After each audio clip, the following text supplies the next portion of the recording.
Slowly, the eyes adjust. In the midnight moon and in the open ocean, a face in the water, a body that has been there all along.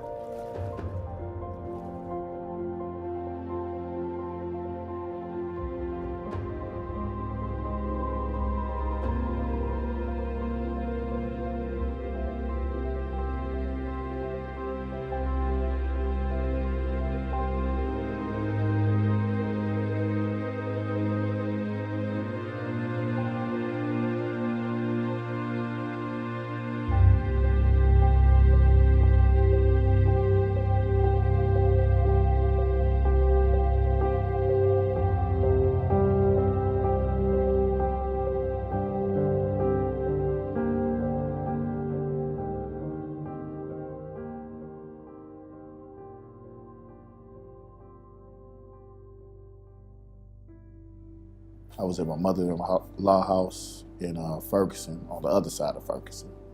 I had just got off of work when I received a phone call that Mike was laying in the middle of the street, bleeding. 18-year-old unarmed black man had an encounter with a police officer and was shot to death. His body lay on the street for many hours after he was shot and killed. It was basically the perfect storm of events that came together, unfortunately on an event that was predicated on a lie. Predicated on a lie in this age of Twitter and instant social media, the story came out, the whole hands up, don't shoot story came out, which was a lie, which was proven to be a lie. Without resistance, there is no hope for people who are systematically, even from the age of 12, killed on the public square by people they pay with their taxes. The original story is falling apart. Gentle giant walking innocently down the street on the way to grandmother's house, eagerly thinking about the soon-to-commence college classes. Shot in the back by a racist white St. Louis cop, which happens way too often. Of course, it's important to remember how this started. We lost a young man, Michael Brown, in heartbreaking and tragic circumstances. He was 18 years old. His family will never hold Michael in their arms again.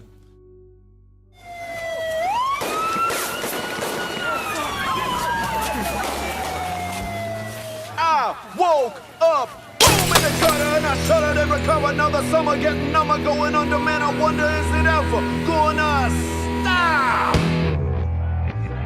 There's such bitter dispute, this enormous, the riots are just an expression of this incredible frustration generally.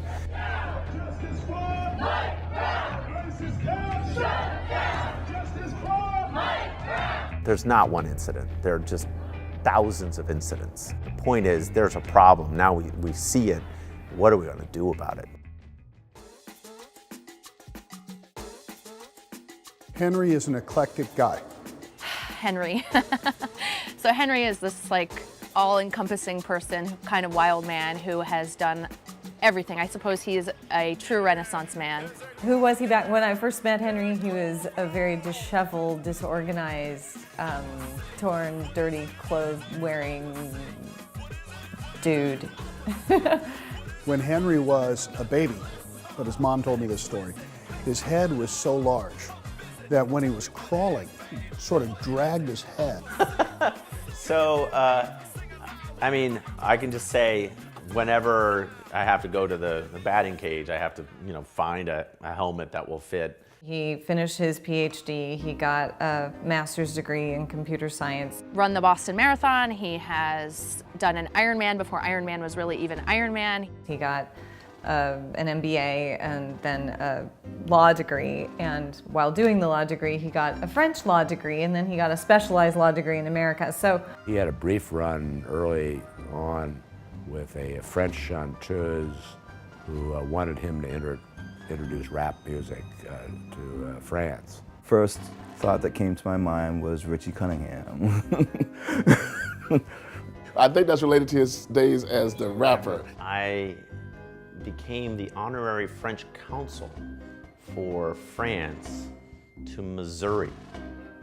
So it's kind of exciting. I think the part I'm most excited about is I get diplomatic plates. When we graduated high school, he had the largest mortarboard. They had to go out, measure his head, go out to the truck, come back for another one. But the most remarkable thing about him is when you meet him, he's just a guy on a bar stool. Henry doesn't look remarkable, but he does remarkable things. What is your problem? Yeah, I don't really know where to begin.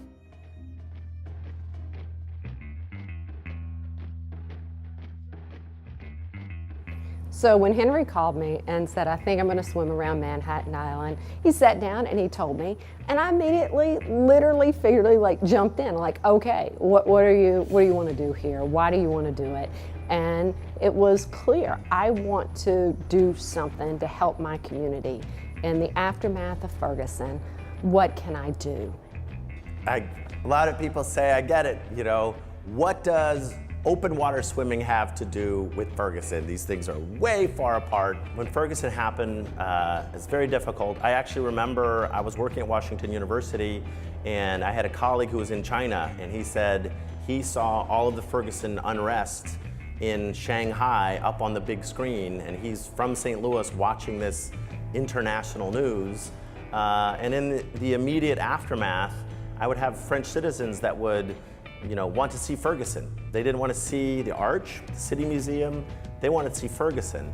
And it became clear to me that people were doing great things, and if there was some way that I could do something that would help, that would raise money, create a lasting solution of some kind, that's what really needed to do. Because I'm born in St. Louis, I was raised in St. Louis. You have Ferguson on the one hand, and I had this experience swimming, and Manhattan on the other, as a great, really one of the, 5 most famous open water swims in the world. This would really help capture people's imagination and really raise awareness in a much better way. And as far apart as they seem, really actually work well together. I would love to raise just a huge amount of money for Ferguson area educational initiatives. And I'd like it to be for an endowment. I'd like it to not be, we're gonna dump this money, it's gonna be good for a year, and then we're gonna walk away. To be clear, a tiny part of the solution, just my little part, but maybe that's something that I can do. Actually more of a runner, so making a swim, there's a little more doubt as to whether I make it. So I think you're looking to support mentoring programs for the Ferguson area. Why do you choose that?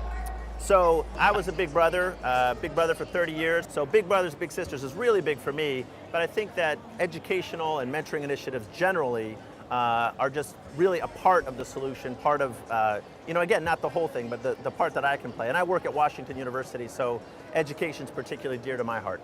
Ultramarathon swimming, in a way, is the ultimate in human arrogance, because you're this tiny, tiny body, and you have the stupidity, the arrogance to throw yourself against Mother Nature, and you feel it when you're out in the middle of an ocean, and it's, the waves are pounding all over the place. You have no business being out on that water, and Mother Nature is telling you that you're kind of a joke. That, to me, is a big part, that sort of, that ultimate stupidity and arrogance in swimming against a force that is far greater than you. Ultra stupidity. To me, it's virtual insanity. It's a combination of all these different sports that I get a chance to call with an element of danger and potentially death mixed in.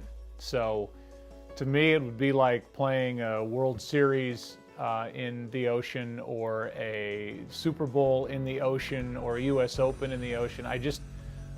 Open water swimming, to me, there's nothing that frightens me more. Here was this moment, and here's this unrest that was really quite extraordinary, that was saying, do something. And really the best thing that I could do for Ferguson was to try and leverage that experience that I had and use that to fundraise for Ferguson, and stay out of the way, the people that know best what needs to happen for Ferguson.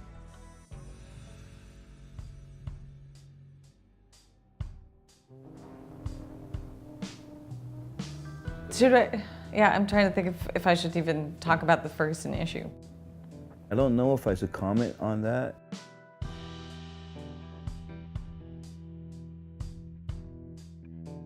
I do know that what happened in Ferguson was a very awakening moment of some of the issues that we face in St. Louis.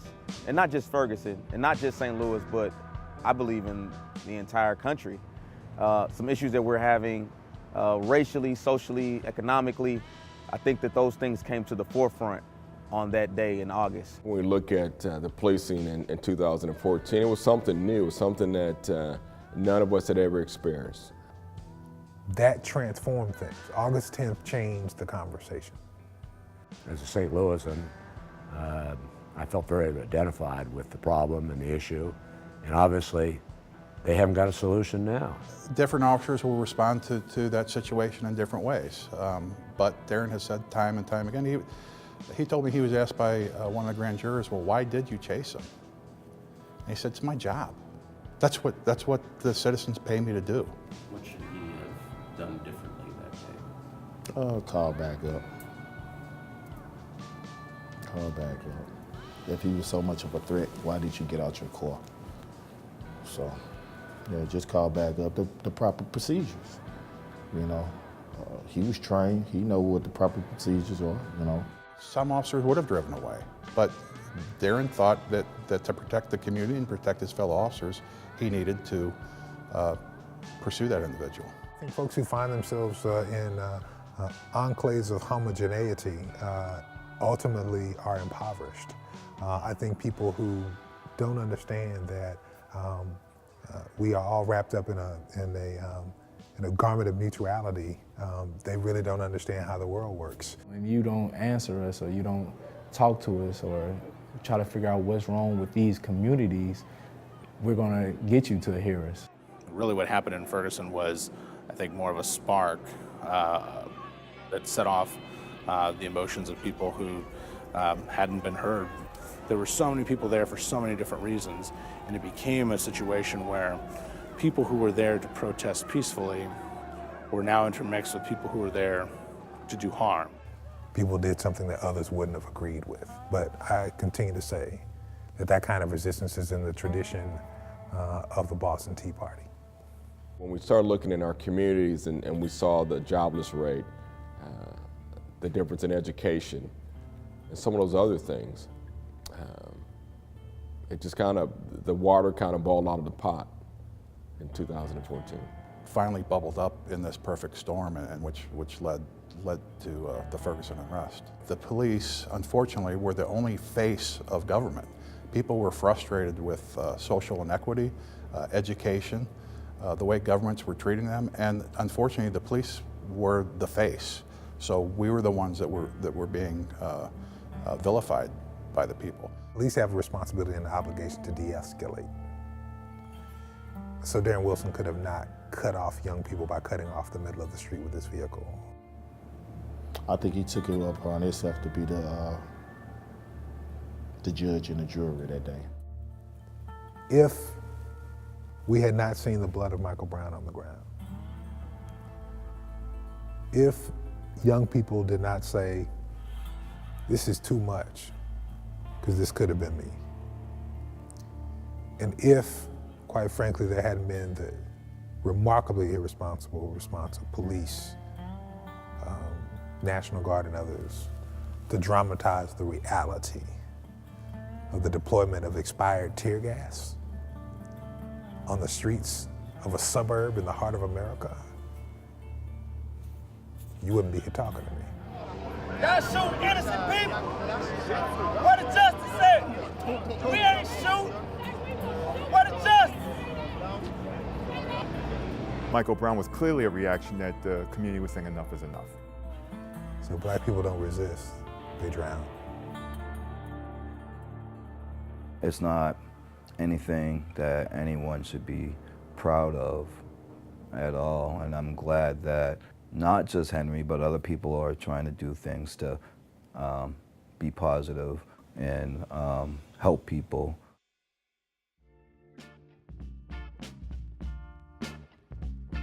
So before the Manhattan swim, there was this time when I decided to try to swim the English Channel. Matthew Webb was the first to swim the English Channel in 1875 in 21 hours and 45 minutes. Reports stated that as nourishment, he took slugs of brandy and ate roast beef sandwiches. Henry was not a strong swimmer, and we stayed in touch after college, and he was going to head to the Sorbonne and learn French and take some courses there. It puts me in a good spot to train for swimming the English Channel. So I said, Henry, you aren't a swimmer. What are you thinking about? I said, well, I'd like to do it. It's one of those big challenges. People don't think you can. I think I can. And I did not at all know how to swim. No, it was a train wreck. I would go to this 50-meter pool and I would swim all afternoon. And I'd come home and collapse and go to my classes and then get up and then swim again. Obviously, you get severe cramps at times. Your hands turn into claws that you cannot move. And so suddenly you feel like you've become a bit of a skeleton. We were over in Dover for 2 weeks during his training and saw what he put his body through in that case, which I just find astonishing. I can't conceive of somebody doing that. He would go out in this icy water. A SEAL's layer of insulation on the body is crucial, and the body only develops it training in cold water. When I got to England and they said, okay, well now you're going to swim in the cold, I lasted 30 minutes in that cold and I essentially just washed up onto shore because I couldn't extend my arms and I was swimming like this. So it's true, and your body figures it out very quick. You can train for a half an hour at the start, and then you cannot go longer because you honestly you lose consciousness, and your body fattens itself up because if you're going to swim 10 hours, 15 hours in that water, if you don't have that layer, you will die. So it was hopeless, and I thought the only thing that kept me from just flying home was pride. You know, I just couldn't let the swim coach who told me, you have no chance of swimming this thing, I couldn't let her win. So I was like, I'm okay, I'll be fine. And then I got back in that water and I was... He was on a diet of 11,000 calories a day because the calorie burn just being in the cold water. And there is no one on earth who understands open cold water swimming better than Lynn Cox, who has not only swum the English Channel in record time, but also has swum in waters as cold as 26 degrees. Yes, 26.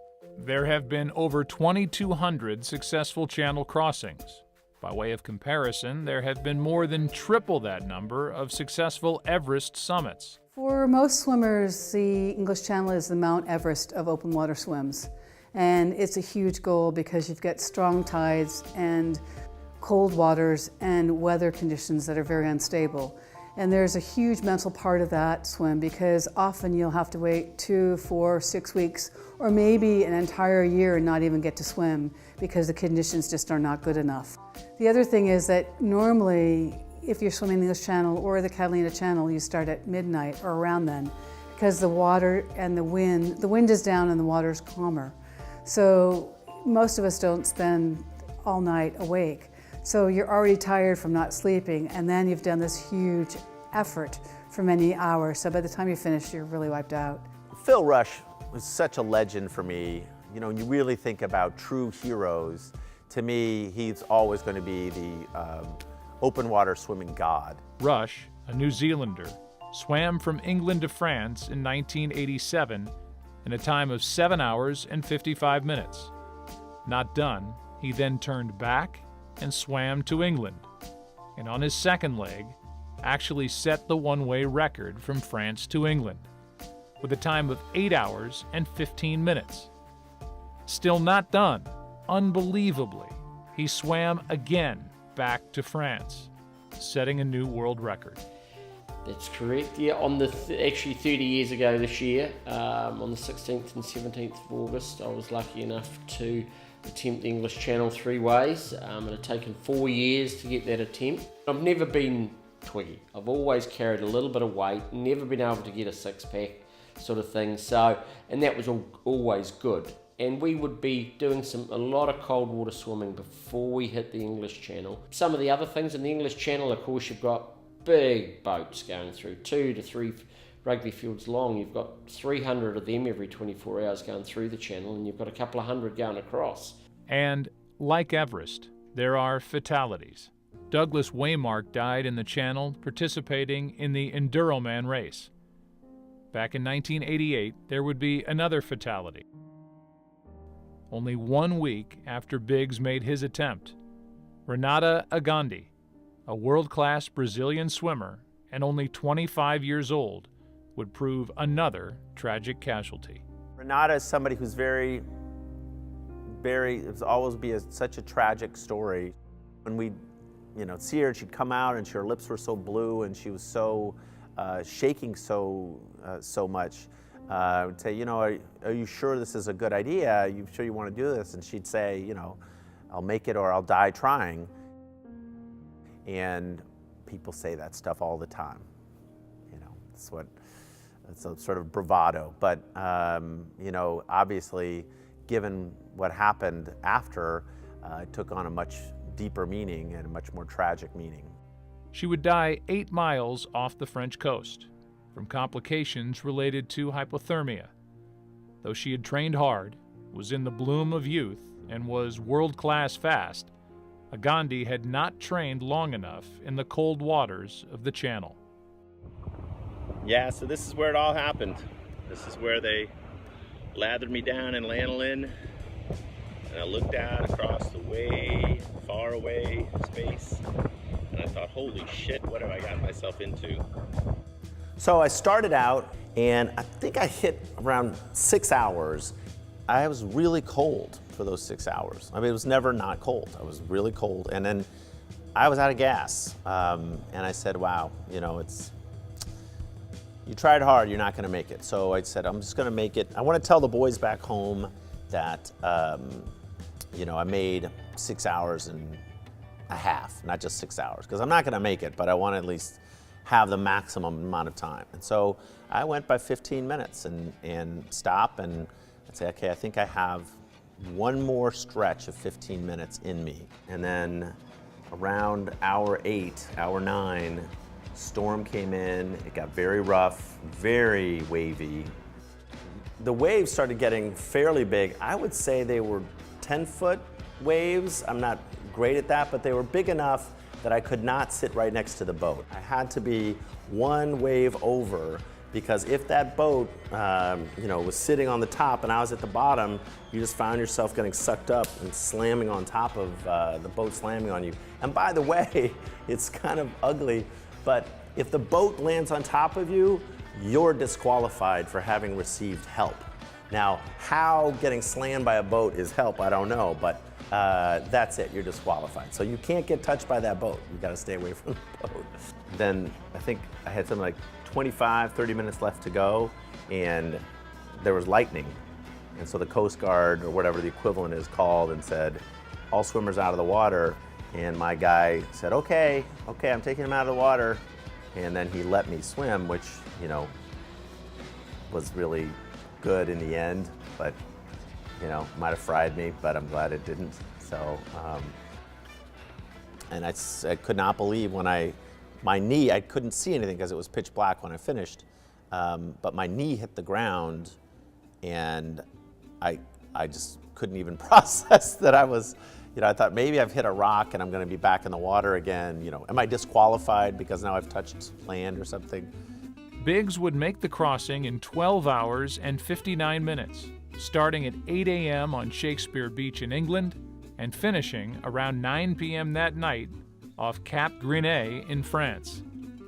When I finished, I got into the boat and I was curled up in a ball and I was covered with about 5 or 6 blankets, and I was still shivering for the whole 3 hours, all the way back.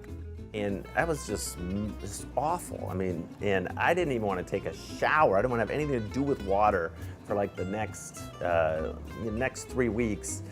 And then certainly didn't want to swim, and I managed to stay away from it for, 20, 25 years.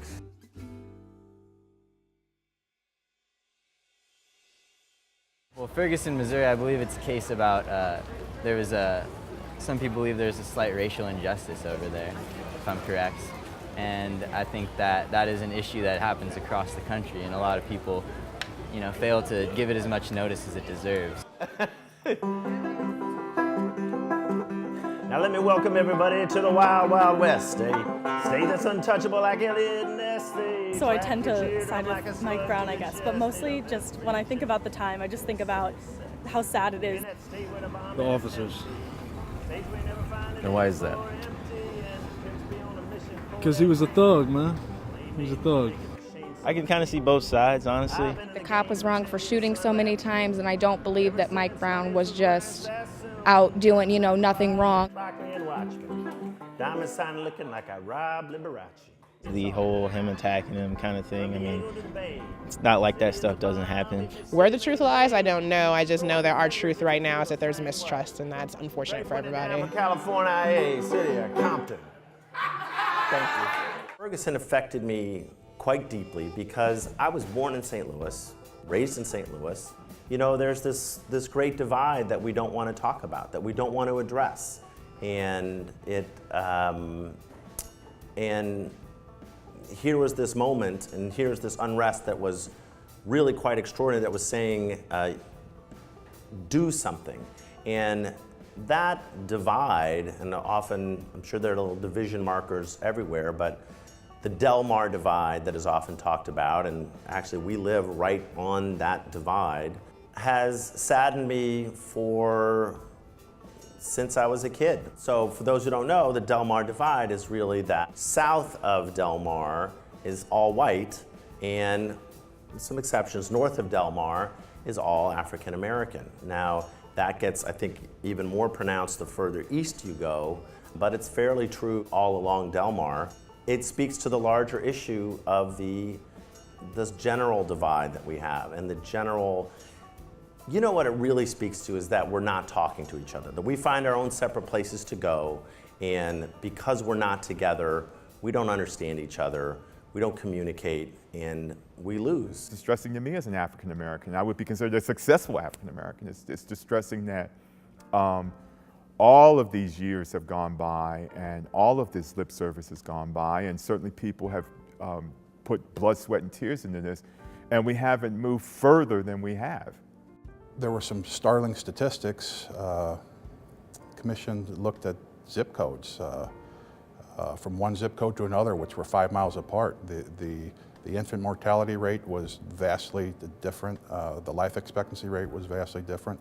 So there's a huge socioeconomic underlying problem. If you didn't live in an integrated community, if you didn't live, work, or play with somebody who is different from you, you might let popular culture or other things define that person or that group for you.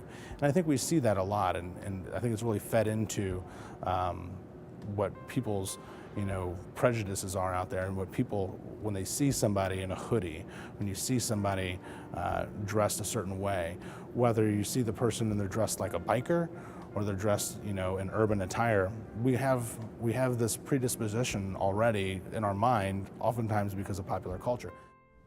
This is a tragedy of racism because its ultimate logic is genocide. If one says that I am not good enough to live next door to him, if one says that I am not good enough to eat at a lunch counter, or to have a good, decent job, or to go to school with him merely because of my race, he is saying consciously or unconsciously that I do not deserve to exist. That however unpleasant it is, we must honestly see and admit that racism is still deeply rooted all over America. It's still deeply rooted in the North, and it's still deeply rooted in the South. I feel like changing the subject a little bit, but it makes me feel like the police just can do whatever they want to do to us now. That's not what's supposed to be happening. And they're supposed to serve and protect, and they're not doing none of it. They're taking lives. A lot of people don't understand living this life as a black man. Like, you might ride a car and you see a police officer, you may not think of nothing of them, like it's just a police officer. But when I see a police officer, you know, my son sees a police officer, or even hear the ambulance, you know, he gets terrified that I might go to jail or get shot, or he might go to jail and get shot. You hear it all the time happening at my school. It is pretty scary because you could be the next one and you just never know. To be honest, all cops are not bad, but it's hard to choose or see who are. You know, this happens every day all over. Black people have a big issue with police officers. Trust is just gone. You know, they actually tired of being scared of them and ready to stand up. Just as much as we can't put every black person or African American in a category of being a thug, we can't put the boys in blue is what they call it. We can't put them in that same category, saying that all police officers are terrorizing our community, because it's not true. Well, yeah, they made him out to be this bad guy. And they really didn't know who he was. And unfortunately, Mike joins Jordan, joins Trayvon, joins Tamir, joins Sandra. As people, joins Eric, as people who can't tell their side of the story. Growing up black, you are already an activist fighting against a system that you don't even know you're fighting against.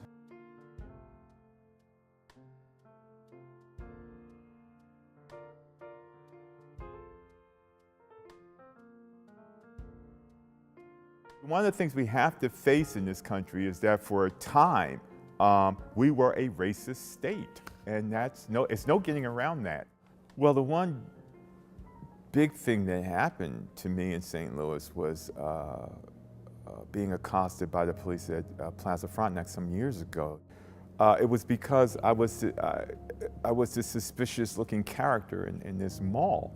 I was very upset about it, but my wife was even more upset about it. I mean, she came home, she just cried. It was, you know, as I said, it's hard for me to even talk about it now. He gave me the tickets, and he found my CAT card on me, my military card. And he said, "Oh, boy, you in the military, huh?" I said, "Yes, sir." He said, "They'll let any monkey in these days." I can't even...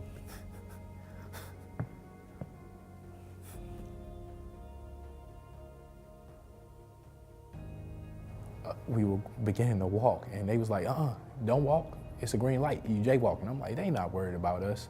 And as soon as I said they not worried about us, the officer heard me say they not worried about us, and they busted U-turn. And the officer was a woman. She was Spanish descent, and she turned her gun sideways, and she said, "Fool, don't you know I'll blow your head smooth off?" I'm like, yeah, I wouldn't wish that on anybody. I just wouldn't wish it on anybody.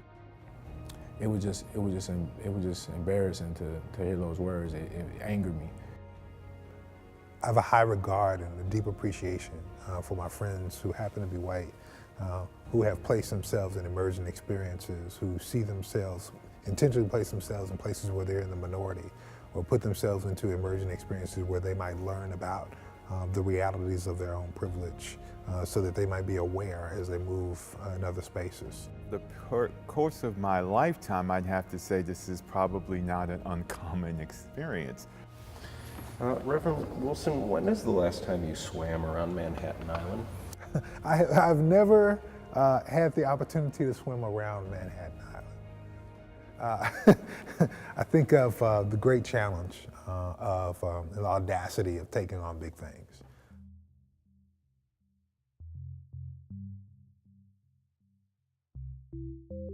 Okay, so for those keeping score at home, trying to get a figure of how far the Manhattan swim is, so 28 miles, a mile is 72 lengths in a pool. So I think if I did the math, that's It's a little over 2,000 lengths in a pool.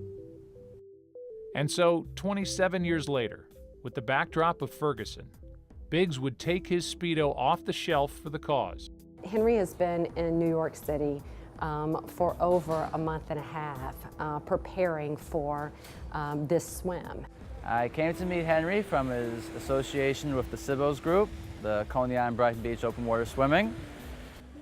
The time required to train, because that's not 200 meters in the pool training. That's dedication for a long time to training, to getting in tune with the water, your temperature, your diet. You have to have your whole life and energy dedicated to that race because it's a big deal.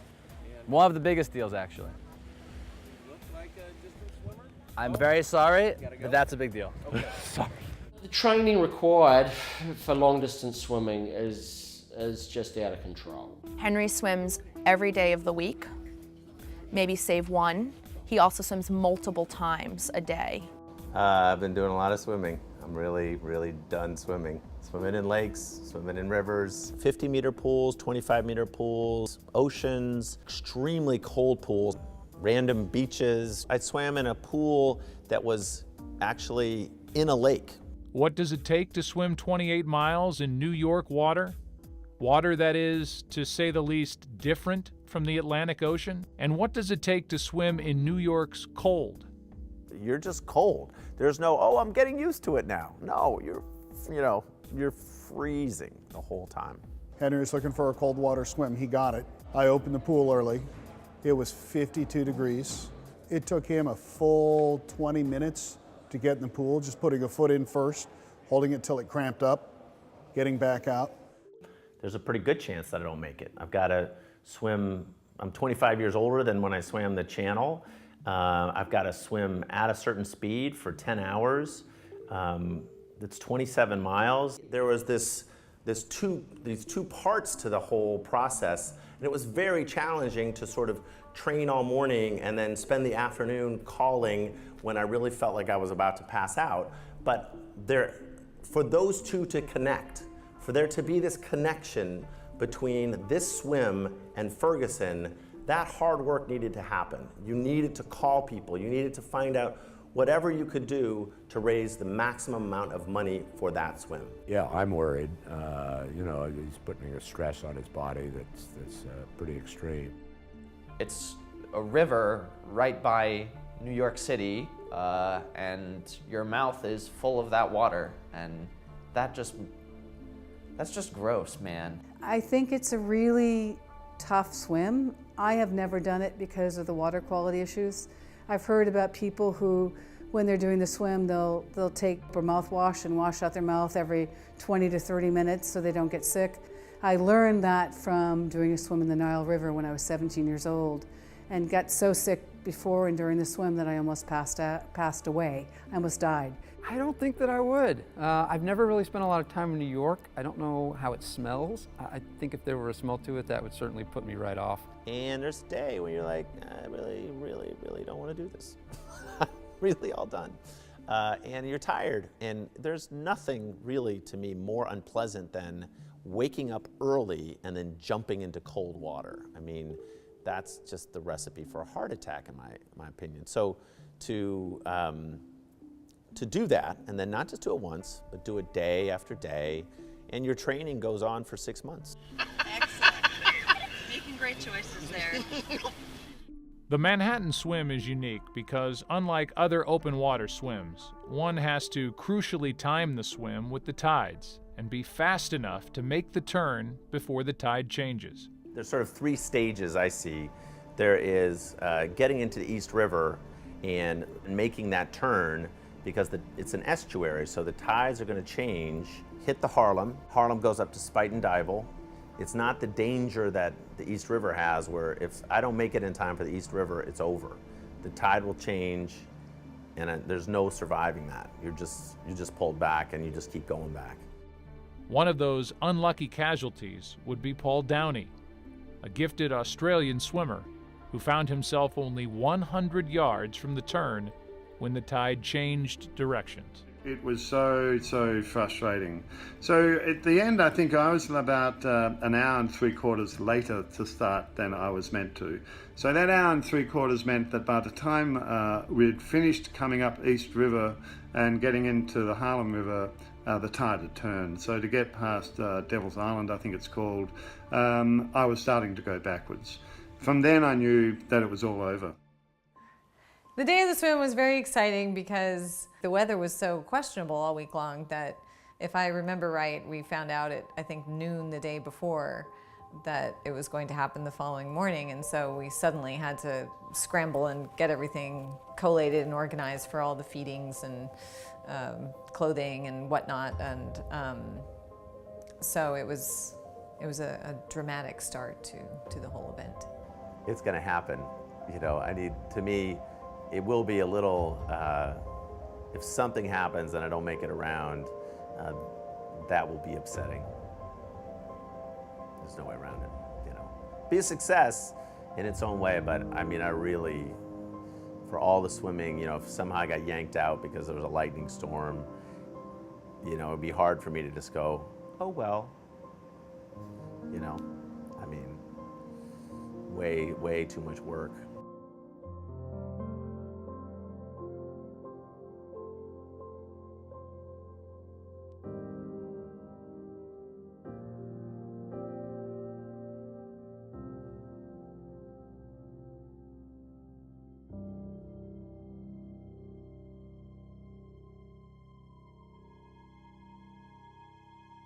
Biggs heads with the tide of the East River under the Brooklyn Bridge, the Manhattan Bridge, Queensboro Bridge,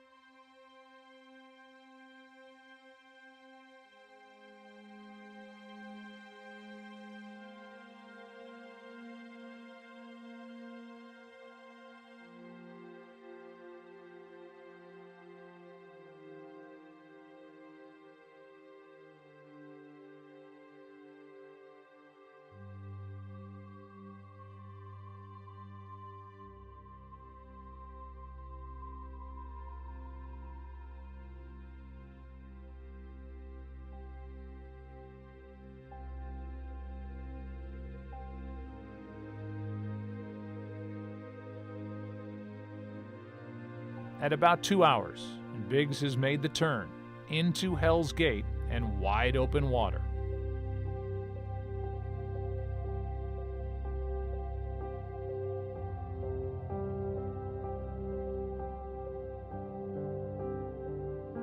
And finally, at 6 hours, Biggs moves past Spuyten Duyvil and into the Hudson River for the long last push.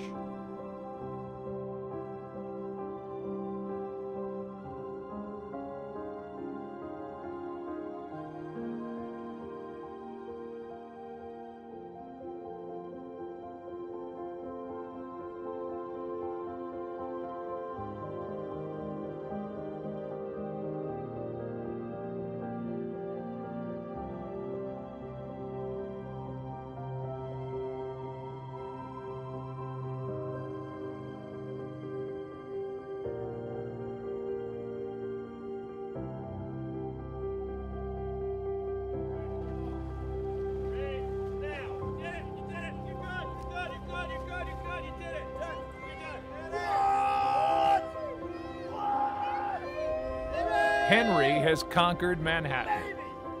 You did it! Let's party! It's just an amazing feeling. And you know, the thing that's so amazing about it is that when you're raising your hands, it's not just that you're raising your hands about, hey man, I swam this today. You're like, 6 months. I've been swimming for 6 months. You know, I made it, it's over. I've got to the end of this, you know, so you're celebrating all of that hard work. It was a great feeling, and I was glad to have my wits about me because, frankly, when I swam the channel, I was pretty much, you know, spatulaed off the sand when I got there, and that's happened to me for a couple of runs where I just You know, I was taken into an ambulance and IV'd for, you know, a half hour. So I finished, I felt good. It was really important that I finished the whole swim since people had pledged per mile. Every mile that I didn't finish was about $4,500 that wouldn't go to the charity. So I was deeply linked in to Ferguson while I was swimming around Manhattan. Every one of those miles mattered. So it was very exciting. I mean, everyone was so happy. You know, it's a huge relief. It's like, oh, thank heavens, you know, it's over after 6 months or more of preparation. I found out when I was swimming Manhattan that there's this thing called the Triple Crown of swimming. And of all things, it is the English Channel, swimming around Manhattan, and Catalina Island. So I've done 2 of the 3.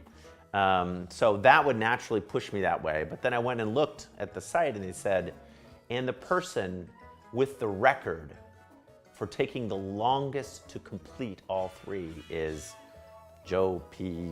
who knows, right? Who took 24 years to complete all 3, right? So if I manage to get Catalina done, it'll be 27. Number 1 in the world in something, hey, even if it's slowness, like, I'm all over it. That's just awesome. But the thing that's weird about Catalina is it's at midnight, and that kind of creeps me out. Midnight in the open ocean definitely makes me kind of squeamish, but just gotta deal with it. I have such a terrible fear of the unknown, be it physical or otherwise, and not being able to see exactly what's coming my way while I'm also exerting myself athletically is stunning to me. So I think of all the sports I cover, it athletically blows them all away. Man, thank God I don't have to do that. In other swims we've had, you know, it is a problem at night. You don't know, you can't see if there's sharks there. And it is very nerve-wracking for the swimmer as well. They have to be confident that there's nothing there and that they're swimming well. And you know, I've had swimmers in Cook Strait in night swimming that have been in tears. You can hear them whimpering. You know that there will be different marine life in the water while you're swimming.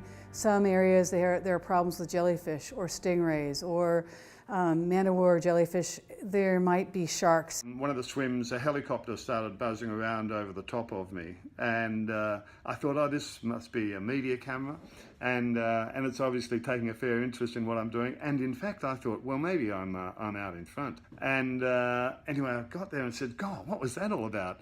And he said, oh, it was on the radio, actually. The helicopter was behind you because there was a hammerhead shark about 50 meters off the back, and it was just cruising along. So if it was going to get any closer, they were going to pull you out of the water. And I thought, oh, thank God I didn't know about that. When I did the swim in Antarctica, there had been problems with leopard seals, that they had attacked a British researcher and killed her. And there had been other instances of problems with big aquatic animals. I've been stung by jellyfish. I've been, you know, sort of feeling like I've been nibbled by blowfish. I've had a 4-foot white pointer shark coming down towards me when I was swimming in Cook Strait, and we were just getting ready to be pulled out of the water, and all of a sudden about 40 dolphins came through and took it round the back of the boat and took it out to sea, like through a church aisle, and they could see the shark getting pushed up from where the dolphins were whacking it in underneath the stomach. And so yeah, that was the closest I've had. But you know, it's pretty eerie when they start. You can tell the difference between a dolphin and a shark. But I've had great experiences with dolphins. I've had fantastic challenges just being able to dive deep to touch fish when you're swimming over a reef, and reef fish are just the most beautiful things to see. The last leg of open water swimming's Triple Crown. Catalina is less well known, and so less traveled, and a successful crossing is far from a given. Mother Nature and her currents are not always so predictable. Biggs will need to train again for the most part in Missouri, searching for nice, cold, open water at any pool or lake he can find that will allow 4 to 6 hour swims. Hard work. Yeah. secret weapon to swimming long distance well, you've got to be bloody minded. You've got to love training. You know, it's one thing I was good at. I wasn't a talented swimmer. I was a hard trainer. The mind needs to be able to work towards being conditioned to know that it is able to handle the stress and strain and fiercely cold water. I was conditioned to be able to work with my mind by Shelley Taylor Smith, one of the great open water swimmers of our time. And she said, look, just approach cold and approach pain as your friend. Like anything in life, if you can control your mind, you can do anything. Controlling your mind to stop pain, to stop time, to stop thinking. It all had to be positive thoughts or no thoughts. I'm in the booth, so I can handle 3 hours, 4 hours, 5 hours, 6 hours, 7 hours. I've seen 7 hours straight in golf sometimes, but let's be honest, that's not really physically taxing. They're walking around and swinging a little club at a little ball. But for a body to react with no net for 10 hours, 15 hours, 20 hours, whatever it may be, that's next level and beyond anything I call on a professional level. Our streets, our streets, our streets, our streets, our streets, our streets, our streets, our streets, our streets, our streets, our streets,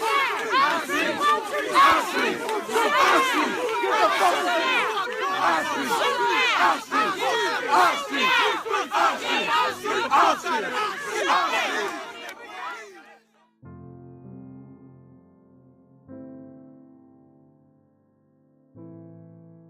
In our society, are some lives worth more than others? Blue Lives Matter, all lives matter, are clear attempts to divert the public's attention from the killing of black children.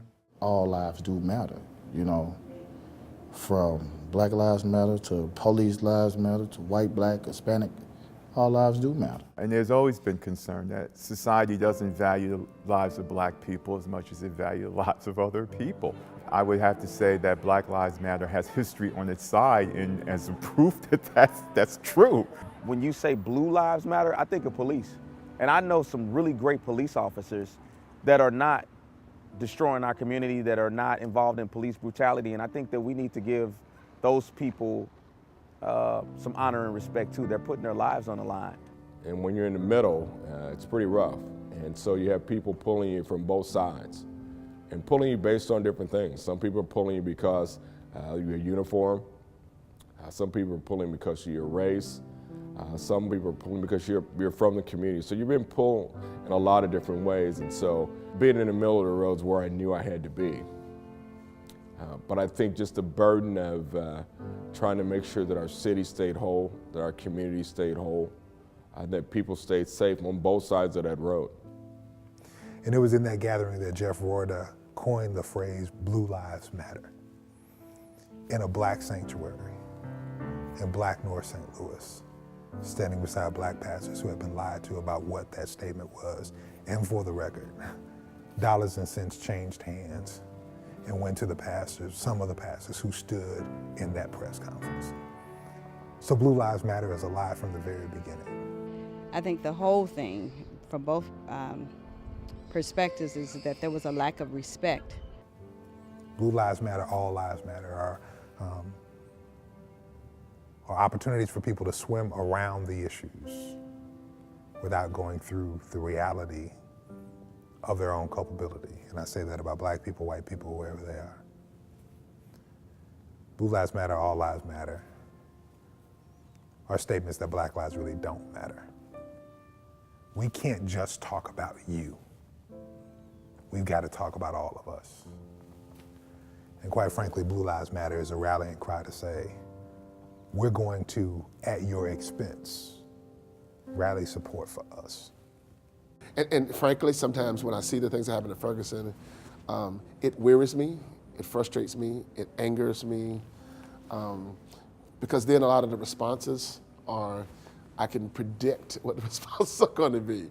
And sometimes the responses I know are not going to get at the core of the matters. Now that all of the unrest is ended, now that the community organizations are back together, when the white officers go into African American, predominantly African American neighborhood associations, there is no less hugs than there was on August 8th of 2014.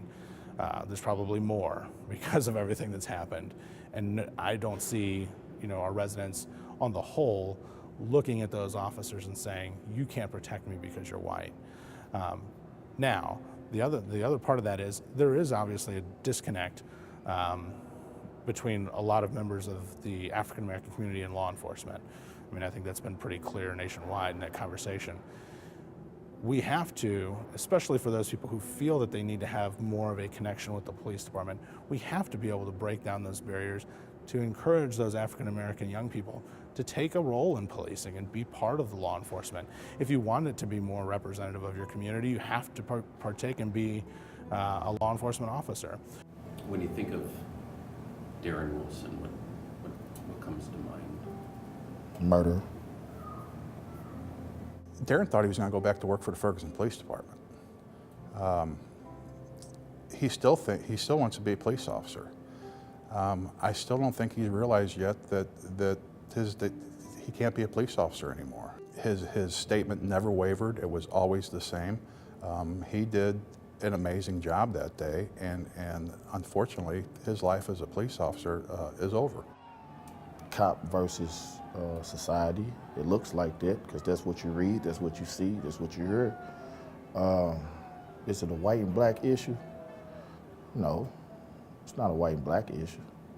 The issue is that badge. When that police officer changed his clothes and put himself in uniform, if he's white or black, he's on the other side of the field. This is how people are looking at this. We were heroes, but this one incident, now people paint everybody with the same brush across the country, and we're having a difficult time recruiting now, especially recruiting minorities. I have sympathy for the police. I understand what they do is hard. As my stepfather used to say, I meet people when they're not at their best.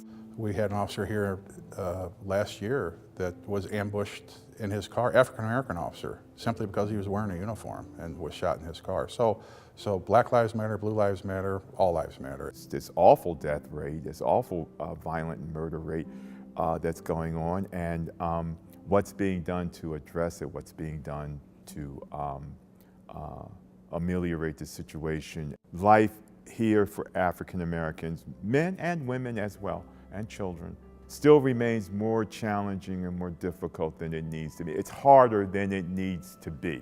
I said, I got enough people telling me what the problem is. I need somebody who's going to start talking to me about what are the things that we can do to begin to address the problems. And every little bit helps. And Henry's little bit is a bigger little bit, if you will. But I think it's a very positive way to look at what can I do.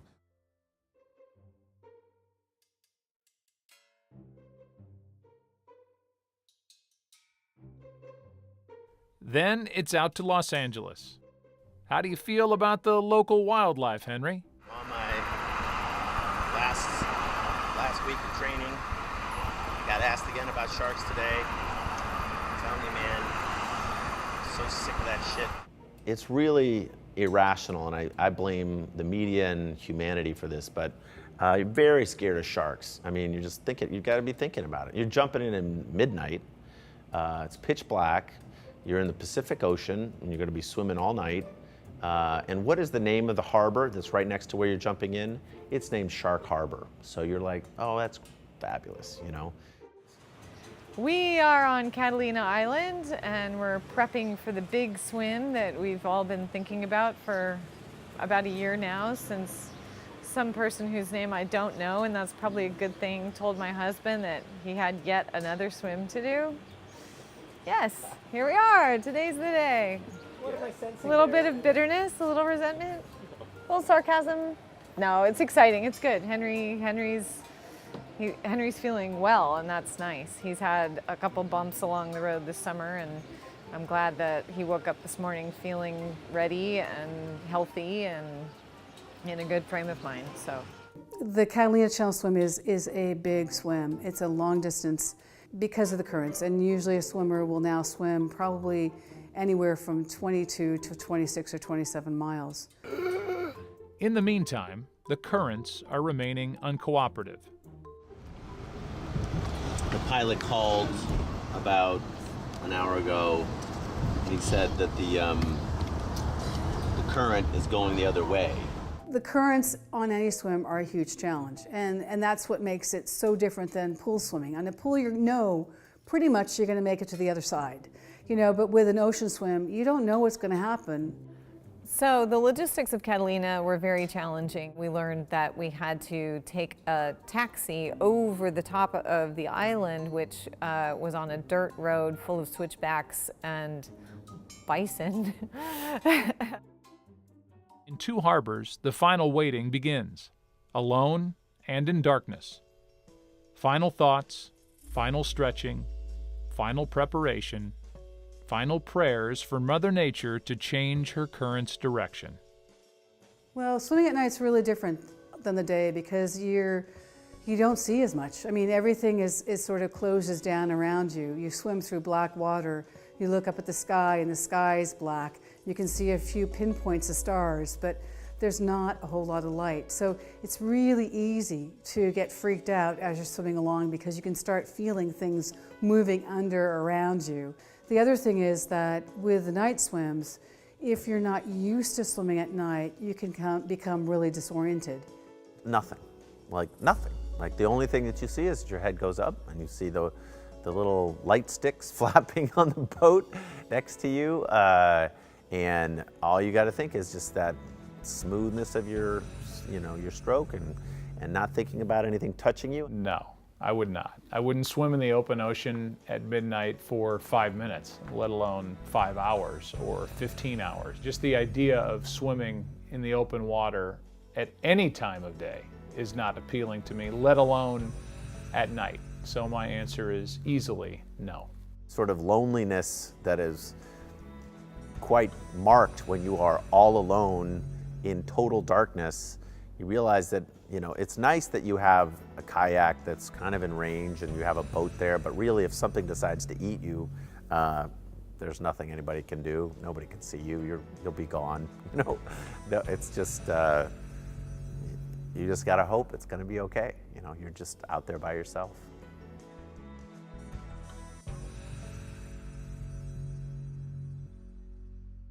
I mean, pretty standard, except for the current going, as of today, was going the opposite way, but it could have switched back by now, I don't know. Okay. Like I said, we can't predict our currents here like they do in the English Channel. I had fun in the boat in New York. Catalina, not so much. What's the issue? It's his son. He doesn't want to leave his son, who's under the age of 14, here. Probably the funniest part of it is he walked up to me and he's like, he can't be on the boat. If you want this to be a recognized swim. And I looked at him and I said, do you want me to ask him to get off the boat and just strand him here on Catalina Island at this twin harbor that has, 4 people and maybe he can scrounge for carrots or something? It was very emotional because, of course, he's our child. We are not at home. They were threatening to scrap the whole swim. They, were offering that he just be left on the island. They were coming up with just some very, in my opinion, ridiculous solutions. That's a question of the captain. Well, we have, in our rules, it says you can't have anybody under the age of 14 on the boat. I don't know how to solve that problem. It sounds like you're telling me to throw my child into the water or something. No, I mean... He was like, you're not going to do that? So, no, you're not going to do... I was like, what? No, of course I'm not going to... Henry was pretty nervous and agitated about, did we make the right decision and is this really going to work? And that's just kind of an unfair layer of angst to add on top of an endurance type athletic event. We better talk to John about this. I think it's an issue beyond Channel Federation. I think it's an issue with Captain. It's not going to be a certified swim, and I'm not doing this whole thing. I have not been certified. It's just crazy. Put a life jacket out of it. So what's the word? John says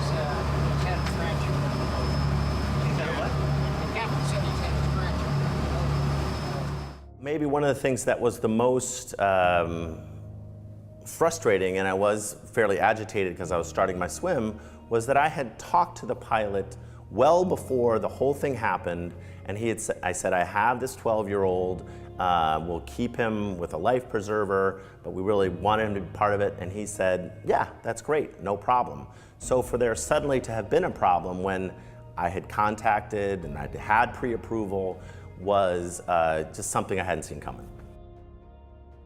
Hurdle cleared, and so the long night's journey into day begins.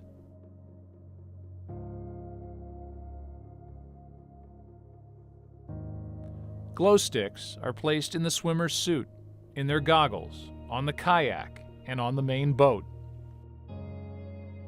You get in and you have to swim to shore.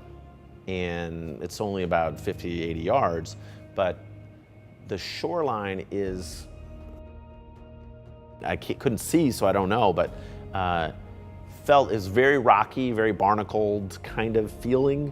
And so you're sort of scraping yourself up as you try and get to the shore. And then they say, okay, you put your hand down when you're ready to jump in. So you put your hand down and you start getting in, but getting in, you scrape yourself up some more. And you're like, this isn't starting well. I'm like, I've got scrapes here.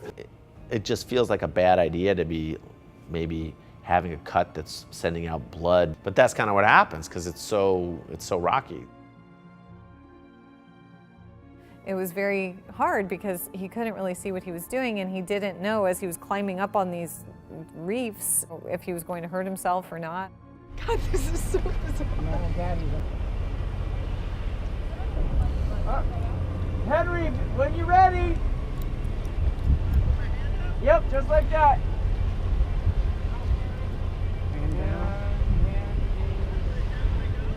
When you climb into the water, put your arm down. All right, here we go. 10:46:30. Start? Yep. Eventually he started swimming, and all that I remember was seeing sort of the silhouette of Catalina Island against the night sky. A kayak accompanies Biggs as both resource and guiding post. Without them, all is darkness, and timely aiding of a swimmer impossible. Felt like something was, nipped me on my leg when I was taking a break to get some drink. And boy, I'll tell you, that was a pretty impressive shot of adrenaline. It's like... The main boat, for its part, charts a course, the most efficient one it can manage given the currents, to keep the swimmer from unnecessary mileage. But it is an inexact science. That boat had me green to the gills and just wanting to die. I don't remember ever feeling so ill in my life. I think it was at like 2 in the morning. I locked myself in the bathroom just so that I could hold on to walls. Sleep will have its way. But they have to be ready for the feedings, which come first every 45 minutes, then every 30.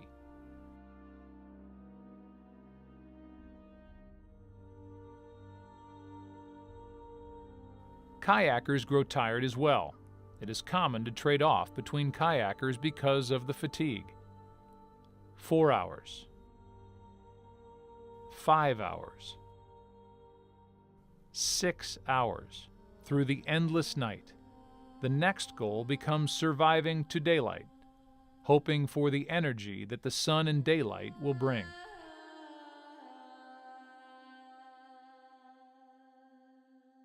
I think he was struggling a lot. I remember that for at least the first half of Catalina, he wasn't really talking to me, so. Hey, baby. You gonna get done or what?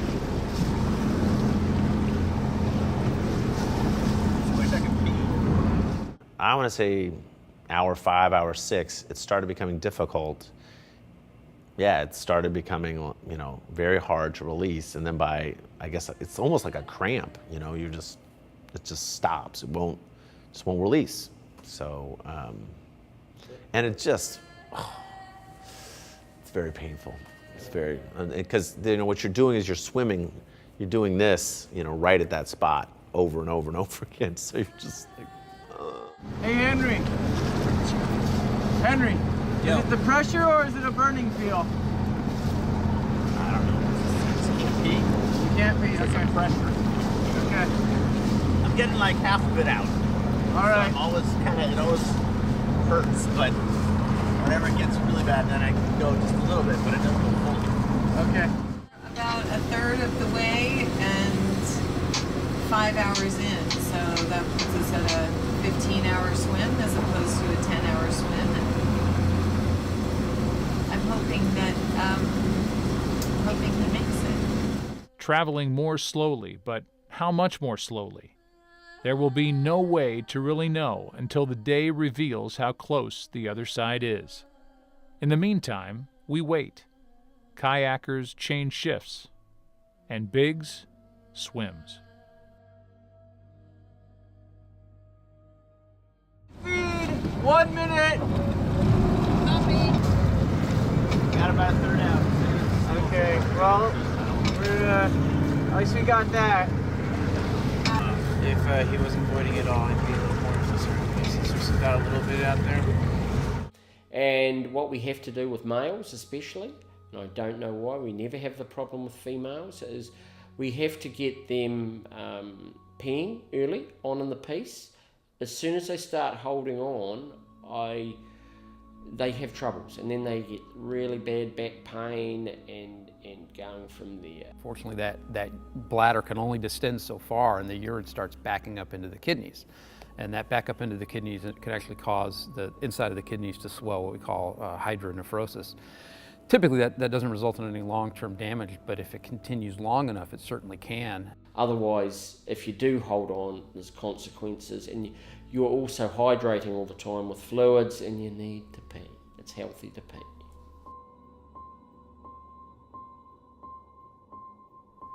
And then, the first signs of the sun and civilization. The shore is there.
Well, by the time the sun came up, I could see the shore of Los Angeles, but it felt very far away, and I don't know that that was really that helpful because it was so far away that you could go for another hour and it still seemed just as far away.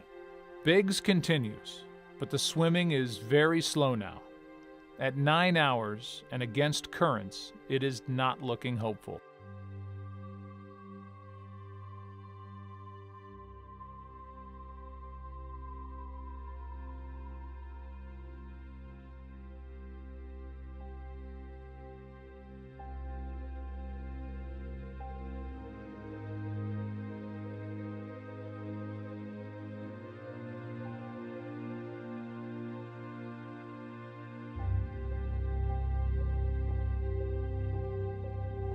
And between a current pushing the other way, the long hours, and the beginning of his body's betrayal, the new reality sets in. It's over.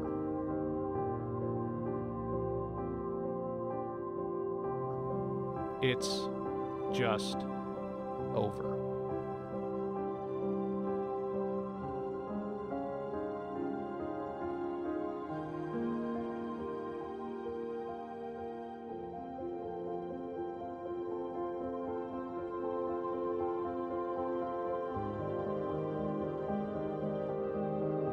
It was punishing. You know, the swim, I had my shoulder pretty heavily thrown out. I lost my hearing for a good spell in my left ear for, I don't know, about a week. And I had that whole bladder issue that didn't square itself for a day. You know, you don't just jump back in the water when you get slammed like that. It's a bad idea. He was in a lot of pain and he was extremely uncomfortable. Things were not going well. It wasn't progressing. So inside, my inside voice was saying, "Yay, this is a good choice. I'm glad that he's seeing reality and he's not going to kill himself trying." Catalina sucked. I mean, that was very that was tough on the soul. And did he fail? I feel that the failure that I had with Manhattan has provided me with greater life benefits than finishing the English Channel. I am, I think, conditioned more for failure. I'm conditioned better as a person to be able to understand what failure is all about. I'm conditioned more to be able to appreciate that you don't always succeed in what you do, no matter how hard you try. Without a doubt, across the board, every athlete I've talked to that's gotten to the ultimate game and failed, they remember that more than any victory. I'm not happy that I didn't make it across. I'm not feeling like that's in any way a good thing. I'm a competitor. But you know, when you think about how life works, what's going on, you know, not making it across Catalina, realizing just how far that divide is, realizing that things go against you. Like, it'd be nice if, you know, all the currents were with you.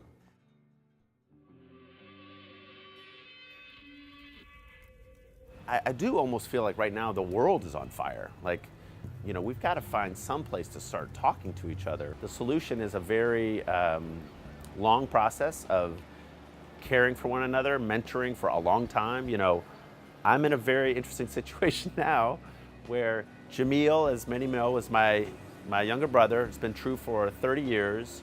And his son is now 18 and will be coming to live with us this fall. He's going to be working on his college application. Jamil is still very much a part of our family. He was the best man at our wedding, and he's lived with us a couple of times here and again. And I actually think people need mentoring all their lives in some form or fashion. I look at mentors as kind of coaches, and I think people need coaching all the time because they need, first of all, they need to be told that they can do something, and they need some direction about doing it. And also, I think they need to be inspired. There was a whole bunch of things that I've learned from just really watching him take care of me, watching him take me under his wing and teaching me things. I mean, he taught me anything and everything that a father would teach a son. And, you know, I joke around with him from time to time and say, you know, you're more of a father to me than you are a brother. He was the first male figure in my life, aside from a teacher, that acted like he genuinely cared about me. You know, I grew up in a home where we all knew that we loved each other, but the word love never actually was used. You know, he had no problems with saying, "Hey, man, I love you, man." You know, and that hit me really. I mean, that hit me hard. I was like, okay. And Henry was he's just an amazing guy. He was one of those people that I was talking about that is thinking proactively. He doesn't have to wait for somebody to do anything for him to go out and make a change. He didn't wait on the government. He didn't wait on his friends to make a change. He went out and made a change on his own. And those are the type of people, when I say sacrifice, he is an example of sacrifice. He sacrificed what he wanted, and he didn't have to swim. He didn't have to choose to come out and swim again. He sacrificed his time, his effort, being away from his family just to bring about a change and raise some money for a good cause. We persist to do the things that we're called to do because they're right, and we must do them even when we don't feel like it. You've got to be ready. It's not just oh, I'm posting this to Facebook, oh, I'm on Tumblr. No, it's long and there's a lot of time where there's nobody watching. So what are you doing when nobody's watching? What are you doing when you're not posting? What are you doing? We know, quite frankly, that there, in many cases, is no more critical factor for a young person's well-being than knowing that there is a loving adult in their life. They're also quite important for building the relational capital that's required to get to wider scale change. I remember in my neighborhood, there was a trooper who lived 4 houses down. And I remember seeing him in the neighborhood. And that created a relationship. We could have not gotten rid of the residency requirement for police. So that when Darren Wilson drives down the street, he doesn't just know Mike, but he knows Mike's grandmother who lives in the apartments of the way. And because he knows Mike's grandmother, he responds to Mike differently. Had we not lifted residency restrictions for police, we wouldn't have occupying forces. We'd have people who saw themselves as guardians of community, not warriors in communities. That's just something that good police work has been about since the beginning of time. Getting out to know the people on your beat, knowing what their issues are, solving their issues.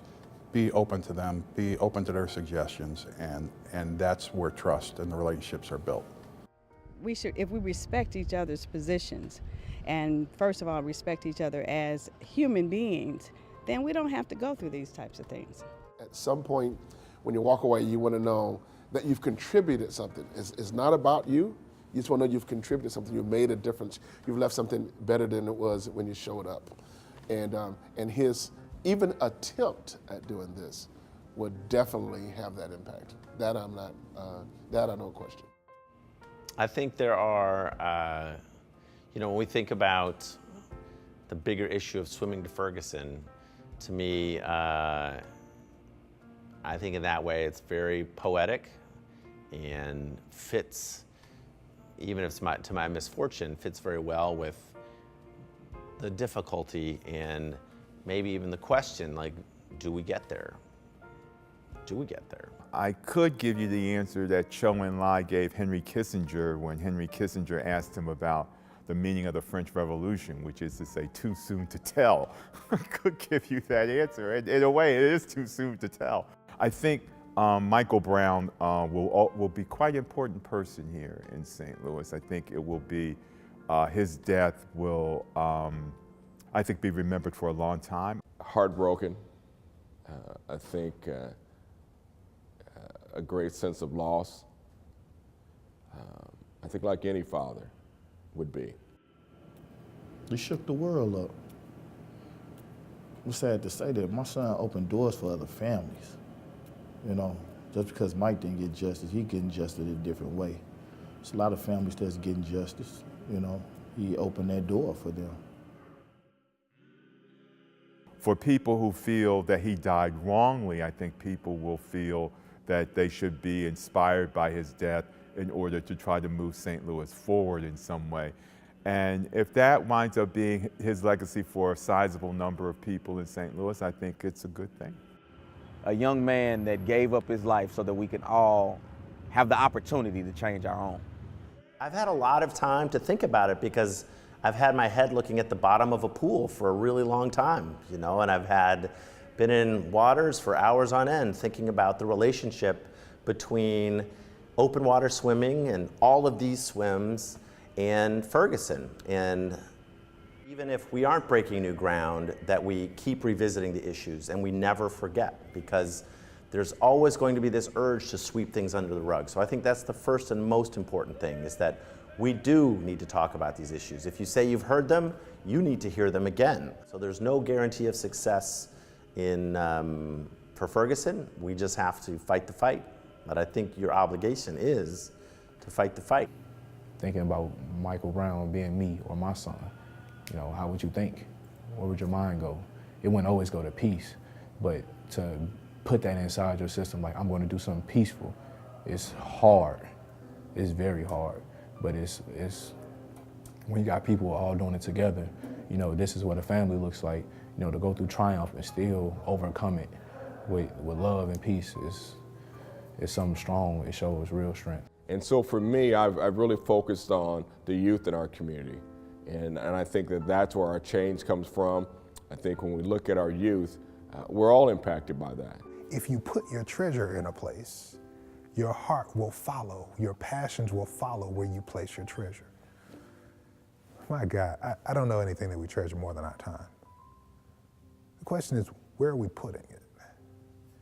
If we put our time into a community that's suffering, our passion will follow it. If we put our time into a child that doesn't have a mentor, our heart will be drawn to that child. If we put our time with people who have diverse cultural perspectives and those who are different from us, then guess what? We'll actually come to love them. I can still do something. I'm not going to pretend I'm Mr. Ferguson. I'm not, you know, I get that. And I think by being who I am and not trying to be something else, that's a bond and that's a truth that lasts. Recount countless success stories of the strong family base, the strong mentor base, the strong teaching base, which takes kids that face these social hurdles and they can overcome them. So I think that's huge. And meet someone that's different than us, or someone that may even have different values than us. And I think when we do that, we can understand and respect those values, and really, when we dissect them closer, we'll know those values are really similar. It may not tie itself up in a pretty little bow, it may not be perfect for you, maybe a little dirty around the edges, may do some really good things too. And I feel very good about what we did. We have to teach our kids that we love them just the same as our own. And eventually we rewire everybody's mind to just loving each other. So if there's a silver lining in all of this, it was long after Catalina, I found out that the real record actually was longer, and that had I made it, I would not have had the world record. So if I were to swim in 2022, then I would have the world record, but it would have been lost to me forever if I had made it. But I swear to you, this is it. There are no more swims. No more swims. So done. I think it will happen. Never ever been one to stop Henry from pursuing his dreams. That's the last role I would ever want in his life. I will not be on the boat. I promised myself that as I left the boat in Catalina. So we'll see. Doesn't matter if it is a citizen, a teen, a police officer, a business owner, they're all saying the same thing. You don't see me, you don't know me, and I don't know if you care about me. And I think this has been the most striking message coming out of Ferguson. And that's why I think that Henry said, I see you, I know you, I care about you, and I'm gonna swim for you. If you would take an hour out of your day or an hour even out of your week and invest it into a young person, we could change a lot that's going on in our community right now. But a lot of times people just really feel like they don't have enough time, they're too busy until it affects them. And I think that's what you do, you know, you just kind of put your head down and say, okay, well, I'm gonna do my part. And if, again, I say it all the time, but I think if you just thought about taking on one person, that's it. We all kind of did that. It'd be so transformational.